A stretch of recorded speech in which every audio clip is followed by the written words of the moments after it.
Arestado ang isang 33 anyos na lalaki matapos makipagbarilan sa mga pulis sa kahabaan ng Sinillas Street, Barangay 8 sa Caloocan City, bandang alas 4:20 ng madaling araw.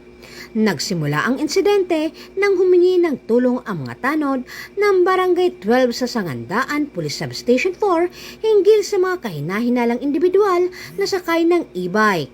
Nang habulin, bumaba ang mga sospek at nagdangkang tumakas. Habang aarestuhin, biglang bumunot ng 38 revolver ang sospek at nagpaputok sa pulis.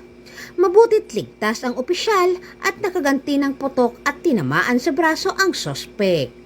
Narecover ang baril na walang serial number at may 2 misfired cartridge. Dinala ang sugatang sospek sa ospital habang tinutugis pa ang kanyang mga kasamahan. Sasampahan naman ng kasong attempted homicide, direct assault at Republic Act 10591 o Comprehensive Firearms and Ammunition Regulation Act ang mga nahuling sospek.